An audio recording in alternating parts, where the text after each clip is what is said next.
ગાંધીનગરના ખોરજ ગામનો પગપાળા સંઘ પહોંચ્યો અંબાજી। શ્રી સિદ્ધિ ગ્રુપના ચેરમેન મુકેશભાઈ પટેલની આગેવાનીમાં યાત્રા થઈ।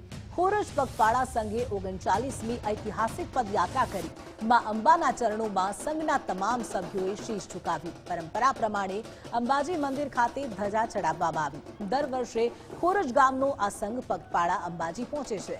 આ સંઘની શ્રી સિદ્ધિ ગ્રુપના ચેરમેન મુકેશભાઈ પટેલ આગેવાની કરે છે।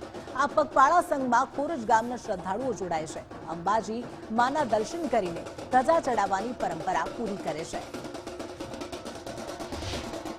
તો અંબાજી ખાતે આજે માતાજીની આ ધજા ચડાવવાનો કાર્યક્રમ જે 39 વર્ષથી જે સંઘ જે સતત અહીંયા પગપાળા યાત્રા કરીને અમદાવાદથી લઈને અંબાજી ખાતે આવે છે। 39 વર્ષથી એ અવિરત આ ધજા ચડાવવા માટે શ્રી સિદ્ધિ ગ્રુપના ચેરમેન મુકેશભાઈ પટેલ અને સાથે જ એમડી જસ્મીનભાઈ પટેલ કે જેમના નેતૃત્વમાં અનેક લોકો એ પગપાળા અંબાજીથી આવે છે।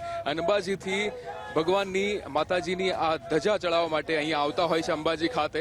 જે રીતે આપ જોઈ રહ્યા છો અત્યારે ધજા ચડાવવાની જે પ્રથા છે એ કરવામાં આવી રહી છે, ધજા ચડાવવામાં આવી રહી છે।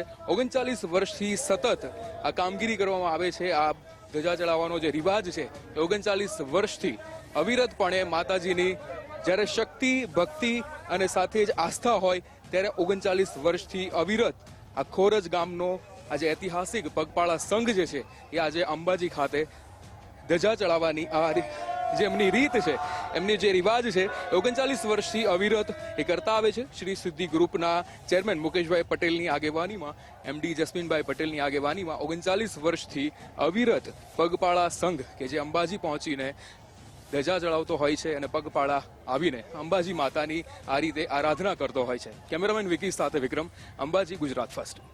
ખોરજ ગામનો સંઘ અંબાજી પહોંચી ગયો છે, ધજા ચડાવવામાં આવી છે। 39 વર્ષથી અવિરત આ જે પ્રથા છે, આ જે સંઘ છે એ અંબાજી ખાતે આવે છે। શ્રી સિદ્ધિ ગ્રુપના ચેરમેન મુકેશભાઈ પટેલ છે। મુકેશભાઈ, ધજા ચડી ગઈ છે, માતાની આરાધના કે જે 39 વર્ષથી અવિરત કરવામાં આવે છે, શું કહેશો? અમારો ખોરજ ગામ પગપાળા સંઘ ખોરજથી અમારું 39મું વર્ષ પરિપૂર્ણ થાય છે। માં જગદંબાની કૃપાથી માને જે સંકલ્પ કર્યા હતા, જેમ સર્વ સુખકારી બને, સર્વ સૃષ્ટિનું કલ્યાણ થાય, સર્વ વિશ્વનું કલ્યાણ થાય, એવા અર્થથી માં અંબાજીના ચરણોમાં અમે આ ધજા લઈને આવેલા છીએ અને જગતનું અને અમારા કુટુંબ પરિવાર, સર્વ ગામજનો, સર્વનું સુખ શાંતિથી રહે અને સર્વની શાંતિ જળવાય એવા ભાવથી માને પ્રાર્થના કરવા અમે નીકળ્યા હતા અને માની કૃપાથી અમારું આ 39મું વર્ષ પરિપૂર્ણ થયું છે।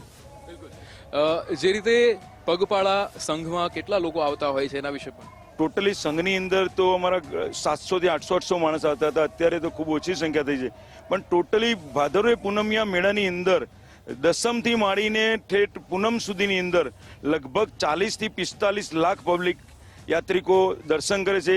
જેઓને કેટલાય જેટલા લોકોને તકલીફો પણ પડતી હોય છે, ફોલ્લા પગની અંદર પડે છે, થાકની પણ બહુ સુવિધાઓ તકલીફો પડે છે, એટલું સહન કરીને આ યાત્રા આવી રહ્યા છે। તેમજ ગુજરાતની સરકાર અને પોલીસ સંરક્ષણ દ્વારા ખૂબ જ સેવા કરવામાં આવે છે। કેમ્પના સ્વયંસેવકો અને કેમ્પ દ્વારા પણ ખૂબ જ મોટી સેવા કરવામાં આવી રહી છે। બિલકુલ, એટલે માતામાં ભક્તિ, શક્તિ અને આસ્થા હોય ત્યારે જ 39 વર્ષથી સતત અવિરત રીતે આ યાત્રા જે છે, પગયાત્રા જે છે એ અહીંયા આવે છે અંબાજી ખાતે અને ધજા ચડાવતા હોય છે। શ્રી સિદ્ધિ ગ્રુપના ચેરમેન આપણી સાથે હતા। કેમેરામેન વિકી સાથે વિક્રમ, ગુજરાત ફર્સ્ટ, અંબાજી।